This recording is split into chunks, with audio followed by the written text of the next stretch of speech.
The first human has a chip in their brain. Early adopters of these brain chips that have AI, and they're essentially walking gods amongst humans. Convergence of AI with robotics. You've got walking beings that will easily be able to replace certain types of jobs very, very quickly. It starts to become a little bit scary. One of the brightest, most impactful partners that I have in the business world, Michael Truscott. Email marketing person, sales manager, project manager. Eventually I was the chief operating officer. Is there a preferred platform that you like? So, sorry, what was your question? Oh, Mike. Yelp is my favorite for sure. You're serious? That's a joke. TikTok changed the game. How do you define a successful marketing? You keep pumping money into that same audience, you're going to hit diminishing returns. But the way that you get around that, get you the cheapest cost per lead. A successful marketer knows how to... My dear friend, Michael Truscott. Welcome to the show, Mike. Thanks, Nav. Yeah, excited to be here. Michael is an expert in just overall operating effectiveness within several business industries. I've seen him do it, hundreds of times with various industries where he comes in, identifies a business process, breaks it out, maps it out, and within an hour, you will know exactly what's wrong within your business and be able to improve it, and he'll help execute plans to improve it. So, it's somewhat of a talent, and I don't think that talent came from any schooling, because I don't think any schooling has that. So tell me a little bit about your background. Where'd you go to school? Yeah, I didn't go to school. As a matter of fact, Okay. Yeah, schooling for me was actually a really painful process, even from the time that I was very young. I couldn't be bothered with it. I couldn't think of anything more boring than sitting in a classroom and listening to a lecture and then getting tested on this thing that I probably may or may not have known before the lecture. So I always felt like schooling was a waste of time for me personally. That's not to say that it is for everybody, but for me as a young person, I could not be bothered with schooling. And that went well into my 20s. So you didn't even go to high school, or where did you end? No, I graduated high school a year early. I left at right at the end of my junior year and tested out of high school through a high school diploma program because I was just going through the motions in school at the time, and the only class that interested me was music, and I was excelling in my music class. I was doing excellent, and when I went to my counselor to say, "Hey, I'd like to be in this AP music class," he said, "Oh, well, you've got bad grades everywhere else. You're barely going to graduate with C's because you just test out of everything, but you don't do your homework. So I don't think you're going to do well in this advanced class." And I was like, "You don't get it. That's the only thing I care about and I'm interested in. There's a reason I do well." And so that was kind of like the moment that I decided the education system just wasn't serving me the way that I liked. And so I graduated early. So you didn't take the AP class, the AP music class? I didn't take the AP music class, and I left high school very shortly thereafter. But you specifically asked how I learned, how I got to this point where I'm able to kind of deconstruct the business and find inefficiencies within business. And if I didn't learn it from school, where did I learn it from? And I think the first place that I learned it from, and it's kind of cliche, I guess, but music was that thing for me. As a young kid, music was that thing. I played the tuba, I played the trumpet, I played the baritone horn in school. So I was a horn player, and I learned 3 horns in my first 3 years and was pretty well adept at playing them. But I understood early on that it's just a matter of... So you're a horny guy. I'm really, really horny guy. Yeah. Interesting. Very good. Yeah, so it was just understanding that you take anything and you break it into pieces. When you learn a new musical piece, you break it into pieces. You're like, what scale am I playing in? What's the time signature? What am I doing here, right? And I approach it the same way when I approach a new business. It's what are your operational processes? What are you doing? Let's get as granular as possible, right? We're trying to get granular with the business. So it was taking that learning process in music, which is deconstructing a musical piece, understanding what the components are, and then slowly but surely giving enough repetitions to where you understand it after a certain number of repetitions in time. And I just applied the same thing to business. Interesting. What is your relationship with your parents, like with your father specifically? At this point, I have an excellent relationship with my parents and my family, but like I said, I was a terrible student, right? I was an awful student, and this was a huge pain point for my parents in particular and for my family. So from a very young age, I was experiencing a lot of tough love. From the time I was, 10 years old, I was experiencing a lot of tough love because there was a lot of disappointment from them. All they kept hearing was, he's smart, he doesn't care, he doesn't apply himself. And so for them, they were like, okay, how can I instill this discipline? My dad, being a military guy at the time, would do funny things like, all right, you're not going to do well in school. Well, you're grounded, and that means that you have to be home from school at 2:15 every day. I'm like, Dad, I walk home from school every day. It's a mile and a half, and I get out of school at 2. You want me? I have to run home every day. Yep, you got to run home every day, and I'm going to go to your school, and I'm going to drop a note in the fence, and you're going to have to run there and pick up the note and make it back home in 15 minutes or less if you don't make it home by 2:15. So you better be home by 2:15, otherwise you're running back to the school and back in 15 minutes. I got really fast at running in that period of time, I gotta say.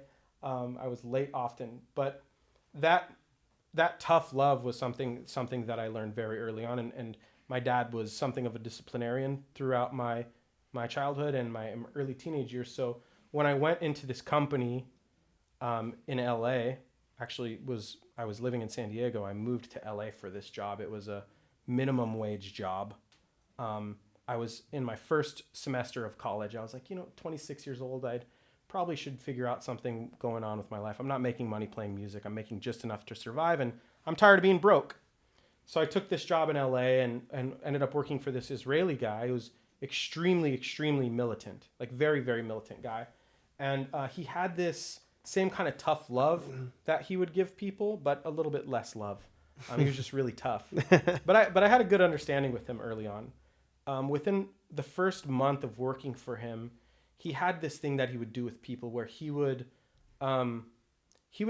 use his emotions to make other people emotional and motivate them, right? So he would feign that he was really, really upset about something taking too long to be completed, or he would feign that he would feign disappointment. He would use emotions to basically manipulate people, right? And I noticed this very early on watching him do it. I'm like, when I watch this guy in private, he seems so happy-go-lucky and so relaxed. But then when he interacts with his employees, this anxiety comes out. And he's like trying to make the people in the company anxious, right? So within a month of working for him, I recognized that. And he came to me and one day he's like, hey, I noticed, you're doing okay, but you're doing a really, really bad job at this, and that. And he acted really disappointed in basically what should have been a success, considering the experience that I had, which was no experience. And I just stopped and I said, listen, I know that this is a motivation tactic that you use. I've seen you use it with other people. You like to use emotions to motivate people, and you like to maybe make them upset, and you test it, and you see like, oh, if I make this guy mad, does it motivate him? If I make him happy, does it motivate him? Just don't do that with me, because I see what you're doing. And my dad would kind of like play emotional games when I was a kid a little bit. Like, it was probably more genuine for him, but for my dad, Right. but I know what you're doing. Like, stop it. Right. And his eyes got kind of wide for a second, and he said, okay, noted. Good to know. I said, yeah, it just makes me mad when you're, trying to manipulate me, and it doesn't motivate me. Right. So don't do it. And that was a huge breakthrough, because from that moment on, the interactions that I had with him were completely different than most people in the company up to that point. Right. Yeah. And, you did explain to me, like, you didn't go to college, you didn't get this, you didn't have something to really fall back on. No. And so for you, this position was actually, do or die, right? It was do or die. I'd told myself that by the time I turned 27, if I wasn't making enough money in music to survive, that I was going to go become a professional. And I've never been somebody to take anything that I dedicate myself to lightly. So when I said I was going to become a professional, it went from, being a party animal, playing music, dedicating myself to that fun lifestyle, to dedicating myself to becoming a professional overnight. So I got hired at this entry-level position. They were like, oh, you're an entry-level email marketer, you're minimum wage. Okay. This is going to be a painful time, is what I told myself. I've got to commute from San Diego, and So I might as well spend the time in the office that needs to grow. So in an 8-hour day is what you'd usually do, right? You go to your job, you spend 8 hours, you go home. For me, at an entry level position, I went there and I'd spend 12 to 14 hours in the office every single day from the first day I went there. And they were only paying me for 8. So I was just spending time talking to people, probing different people, learning about all the different positions in the company, understanding how the company worked, because I had aspirations to do more in that company. And it was funny because I had another friend who was working at another entry-level position in the company at the time, called me and said, hey, you need to come work for this company in LA. You're gonna be running the company within a couple of years. And I thought it was absurd, but I was like, okay, sure, I'll give it a try. I dropped out of my college courses to take this minimum wage job in LA. I didn't even complete a semester. And so it just took that dedication. I spent 12 to 14 hours learning the business, understanding the business, trying to figure out what I need to know to get to that next level. Within the first 3 months, I knew that I wanted to be the sales manager of part of that operation. I said, I want that sales manager position. And I moved my desk to go sit next to who was the sales manager at the time. And they said, hey, hi. I introduced myself to them. And they said, what do you do here? I said, oh, I do email marketing. And they said, oh, that's great. And in a conversation one day, they said, so like, what do you see? Like, what's the next job that you have planned for yourself? I said, actually, I want to be the sales manager. And the sales manager was shocked at my directness. Like, you want my job? And I said, yeah, I want your job. And I'd love to learn from you. And shockingly, that actually worked out pretty well. I think the woman at the time was a little bit taken aback by my directness, but also I was kind to her. I wasn't being a jerk. I just said, yeah, I want your job. Not to say that I want you to quit or be fired. That wasn't the intention, but maybe she moves up. I don't know. But, whatever happened with her? She ended up being fired. Yeah, she ended up being fired, unfortunately. Oh, man. But yeah, that dedication I took to that job was something that I took with playing instruments. Again, it was like I knew what it took to learn a new instrument. And it was just time and dedication. And I took that and applied that to this job in LA. And I went from, being the email marketing person to sales manager. Then I was a project manager. Then they had me creating flowcharts, designing software. And then eventually I was the chief operating officer at that company. Within the span of about 10 years, I explored a lot of different positions there and had a very wide array of knowledge within that specific industry. It was a good time. How do you achieve it? What's the secret? Like, hey, what's that? They're getting real weird. So, sorry, what was your question? Oh, Mike. I'm really hungry. Listen, you launched this podcast like super late. I was expecting to be recording at 12. I've been fasting. I was expecting to be recording at 12. I invited you to get something to eat. You didn't eat anything? Mm-mm. Oh, wow. All right, that's great. I'm going to eat right before a podcast. Do you have any idea? Do you have any idea how tired I would be if I'd eaten before? Man. I'm surprised. I hope you don't mind if I eat a little. No, enjoy yourself. You want some? No, I'm good. The last time you offered something out of your pocket was a hot dog at the Super Bowl. That was fun. A hot dog, yeah. Yeah. Yeah, we went to the party before the Super Bowl and they had a bunch of great food and great spread, and I knew that hot dogs inside the game were going to cost like $20. So yeah, I put one in my pocket. I and that wasn't the first time that you offered me. For those who don't know Mike, in his fun times when he's partying it up, for some reason he always carries fun snacks that are often not probably meant to be in pockets, like was what he's probably eating right now. Some noodles. It's noodles. That's a first. Usually it's a chicken tender. Sometimes he comes in and out of his pocket, we're like sitting down. We hit up football games a lot together, and he'll come in and. Do you want a You're fucking kidding. Chicken cheddar pocket from my pocket? No, I'm good. Chicken cheddar pita pocket. I'm good. I haven't had enough tequila to try your, I know. your pocket One shot treats. Of tequila and I start snacking. So I can't help it. I get hungry. Can we get back to the topic at hand, sir? Sorry. Yeah, I'm hungry. I hope you don't mind if I eat. Yeah, do your thing. Talk to me. So. Not very good, by the way. So So and now it's just coming back of all the things you've offered me from your pocket, and just What else are pockets for? Yeah. So cost per retainer. How do we keep them down? What's the secret? Well, it's twofold. Number one, it's creating ad copy and ads that are compelling enough to get people to convert. Right? Excuse me while I chew. And so that means, again, it goes back to that testing. You put out different messages. You put out different ads to test what kind of reaction you get.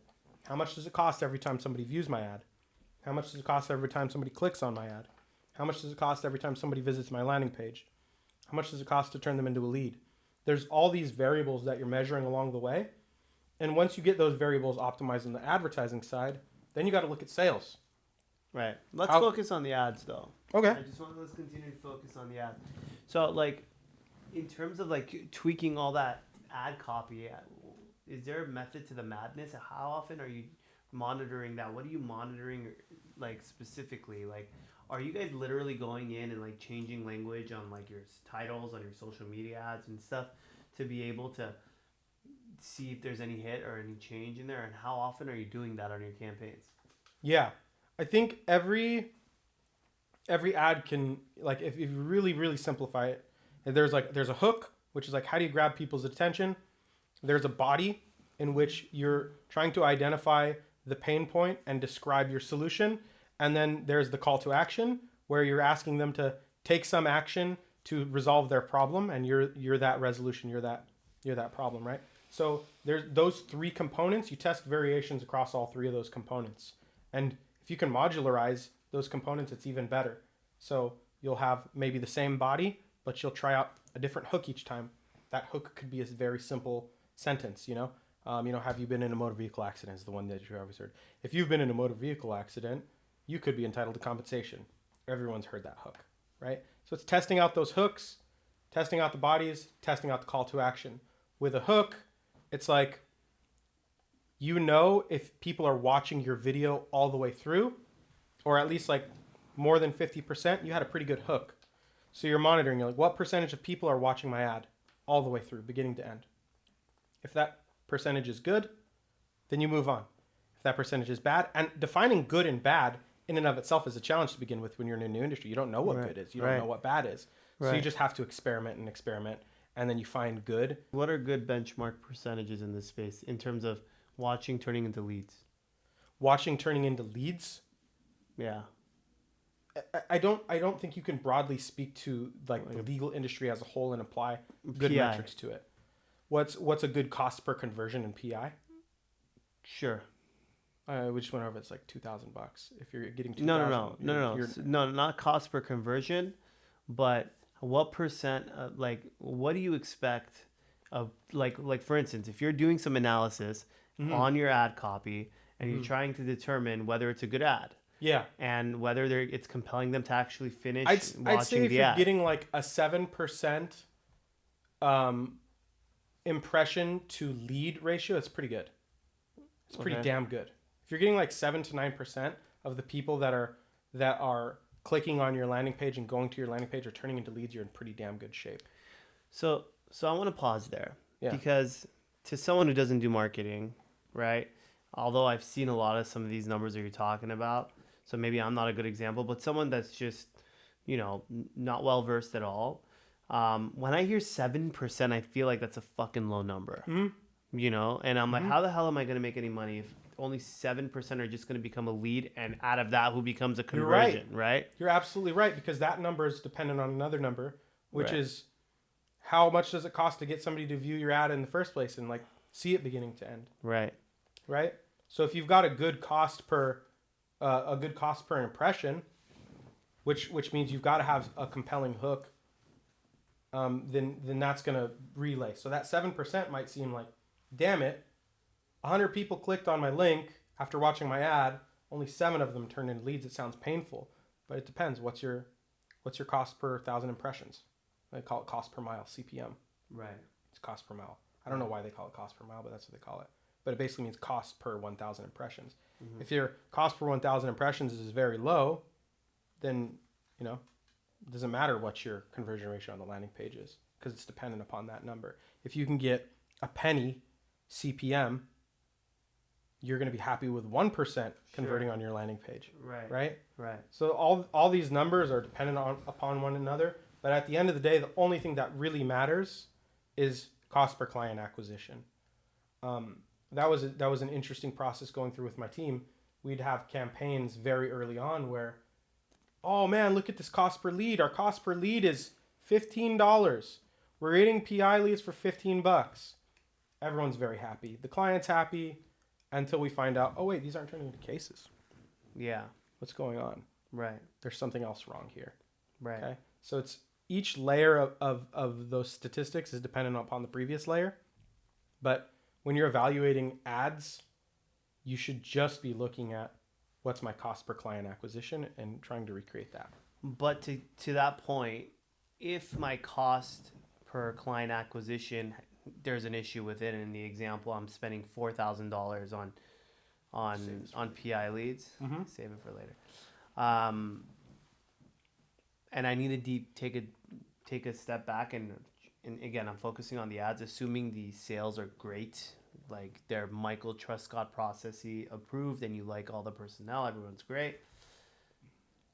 Then you got to take a step further and then actually look at the CPMs or any other thing and determine what the issue is, right? Mm-hmm.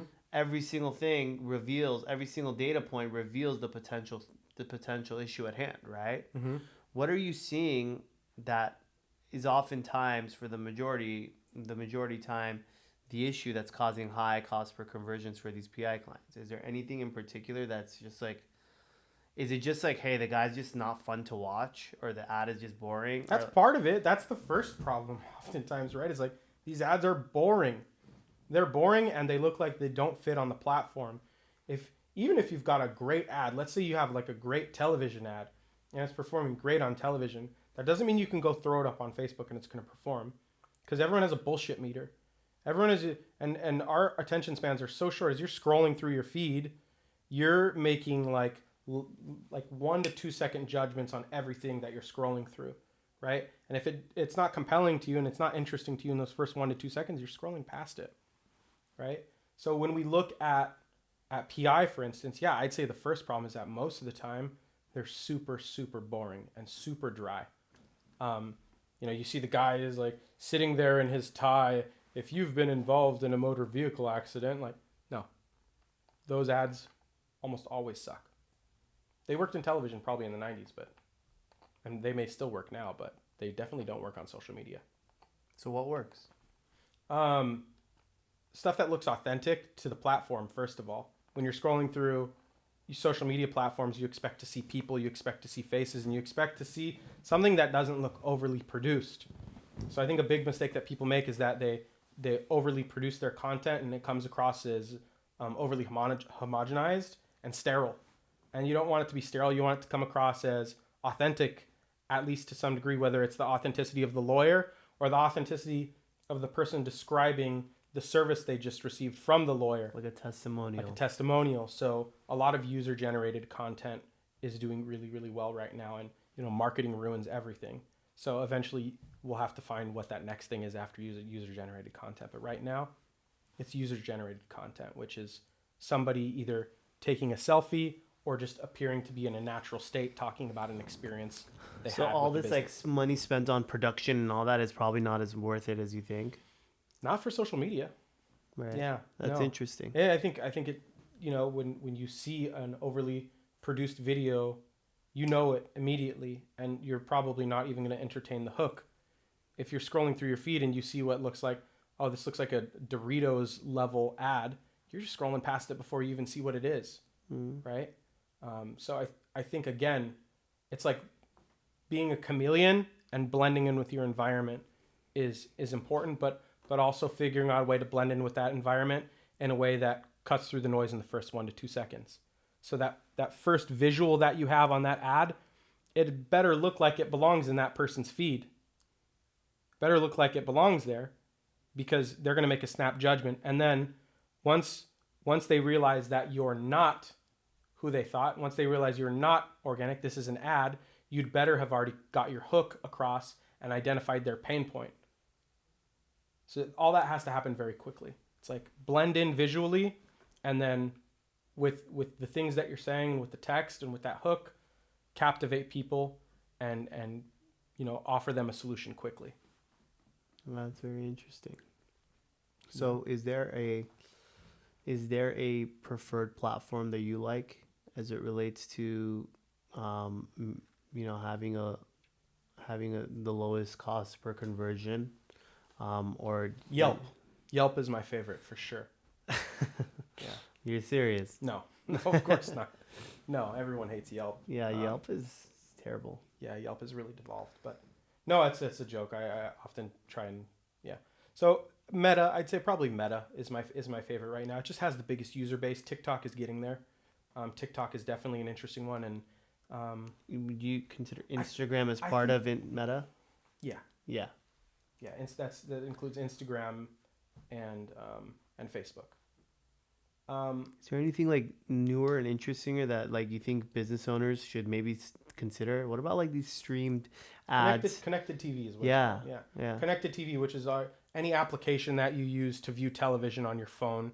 So Disney Plus, Hulu, Paramount Plus. Like all these streaming apps. Yeah. There's actually some interesting things happening with connected television in that there are certain companies that provide an extra layer of targeting that you would get from like a Meta platform or like a TikTok platform. On Meta and TikTok, you can target your specific audience, and over time that algorithm learns who you're trying to target based on who converts.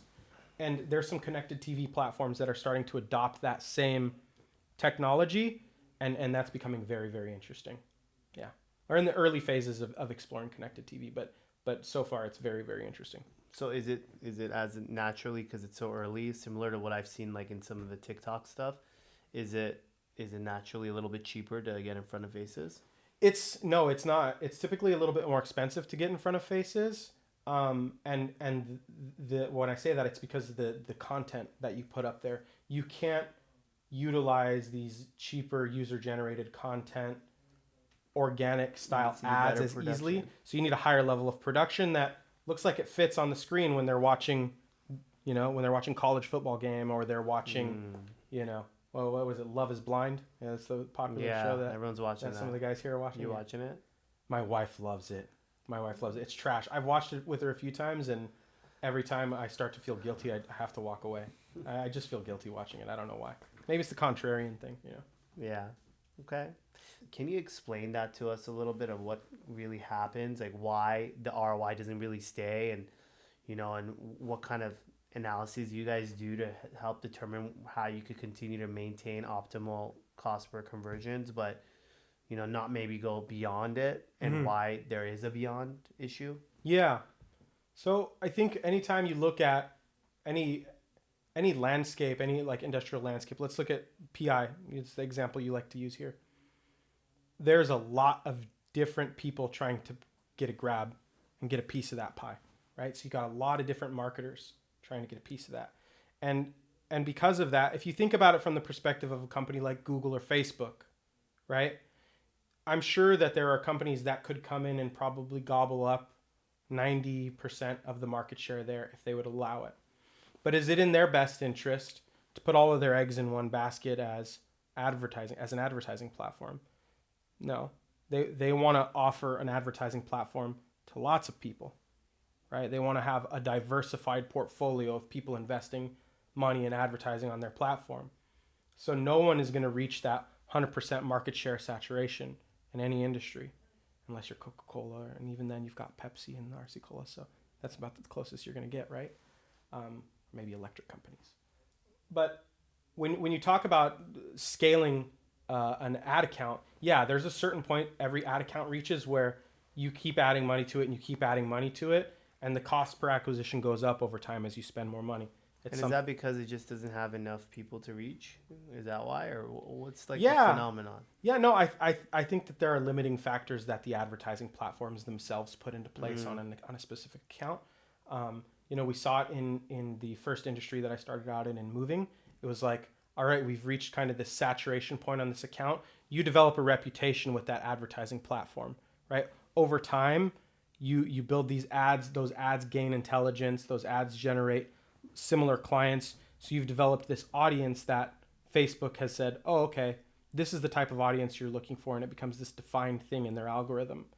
And over time, you keep pumping money into that same audience, you're going to hit diminishing returns, and it's going to cost you maybe $3,000 per case once you get past that first 100, maybe 4,000.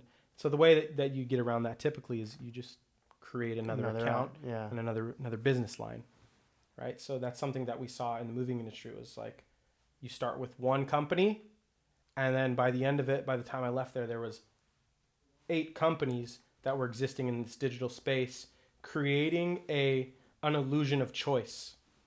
And so it's kind of like taking Facebook's expectation to have a wide array of clients and gamifying it a little bit to say, okay, you only want to promote this one account this much. I'll just create another account and put it under a different name.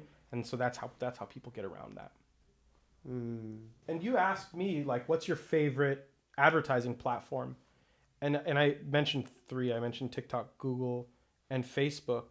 I don't think I could specifically choose one because they all feed into each other. So, for example, you might have a Facebook campaign that's starting to hit a point of diminishing returns, but then you launch Google Ads. Well, with Google AdWords, you're getting a high intent person, right? Facebook or Meta advertising is passive. People are scrolling through their feed, and then you have to strike a chord with them.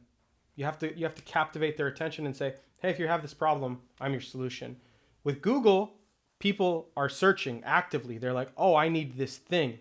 So having a Google campaign going at the same time as a Meta campaign can actually improve your Meta campaign because you're triggering that piece of code on your landing page called the pixel to say, these are the kind of people I'm looking for.